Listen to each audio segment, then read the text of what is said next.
Am venit, măicuță, să ne închinăm, să spunem necazul care-l mai avem. Tu, măicuță dragă, tu te rogi cu foc, pe iconostase depui busuioc, iar creștinii care se roagă mereu către Tatăl Sfânt, către Dumnezeu, spunând: Tată, Tată, Tată, iartă-i și de această dată, pentru tot ce ți-au greșit când în lume au pășit, pentru tot ce n-au vegheat, pentru al tău și al meu păcat.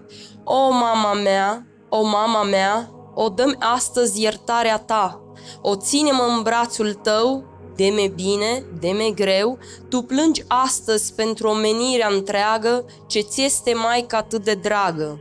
Maica Domnului vă cheamă, cu glasul ei blând de mamă, hai să mergem la Hristos, să ne plecăm la cruce jos, să spunem ce n-am mai spus Domnului Iisus Hristos. O, nu lăsa clipa de mâine, că nu se știe ce vine. Ești oare pregătit? Lui Iisus tu i-ai slujit? Haina în sânge ți-ai spălat? Ești om astăzi curat? Lui Satana nu-i da nimic, dă-i lui Iisus că te-a iubit. Sufletul și inima lui Iisus eu îi voi da. Ia, măicuță, inima și fă un altar din ea, un altar sfânt și ceresc, lângă Domnul, lângă Domnul, lângă Domnul să trăiesc. Că mi-e dor de acasă, să stau cu tine la masă, să spun ce n-am mai spus Domnului Iisus. Amin.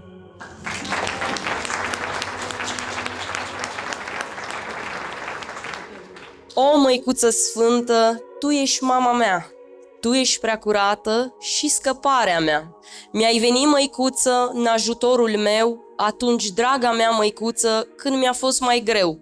Tu ești, dulce mamă, care mă păzești de tot ce-i rău în această viață plină de ură și rău. Mă ții, măicuță, pe brațul tău, nu mă lași, măicuță, să cad la greu. Și-mi dă mâna și mă ridici mereu. Îți mulțumesc, măicuță, din sufletul meu, că ești, măicuță, călăuzitoare mereu.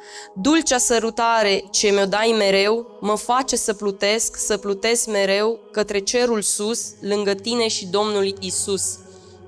Vocea ta suavă, dulce, dulce de mamă, ce mă iubește neîncetat și mă păzește ca pe copilul ei drag și în brață mă strânge neîncetat. Maica mea, altarul meu, fă lumină tot timpul în sufletul meu, curățește tot ce-i rău și vindecă sufletul meu. Amin. Prima poezie a fost compusă de monahia Maria, a doua de Alina. Urmează Ana Maria, scumpa mea, te rog.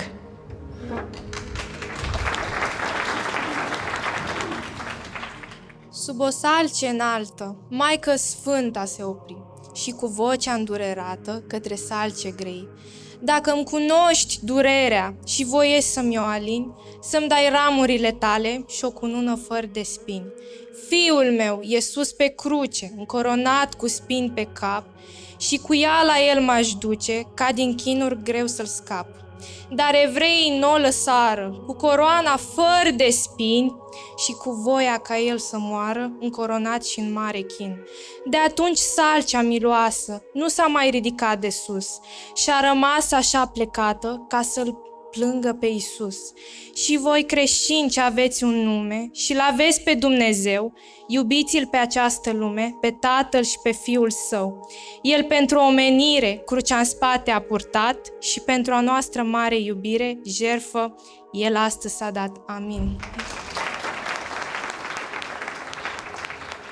Mulțumim, Ana Maria, și încheiem cu...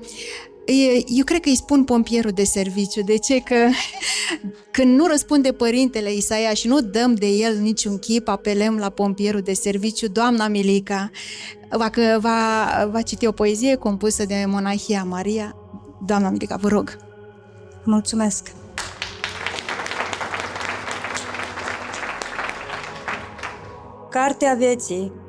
Cartea vieții tot mereu e fila lui Dumnezeu, e fila Duhului Sfânt ce vine azi pe acest pământ.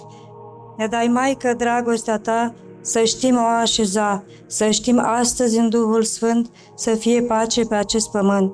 Tu ne săruți, Măicuță, pe copiii tăi, chiar dacă suntem buni sau suntem răi. O ne chem, Măicuță, azi în brațul tău, către tine, Maică, către Dumnezeu.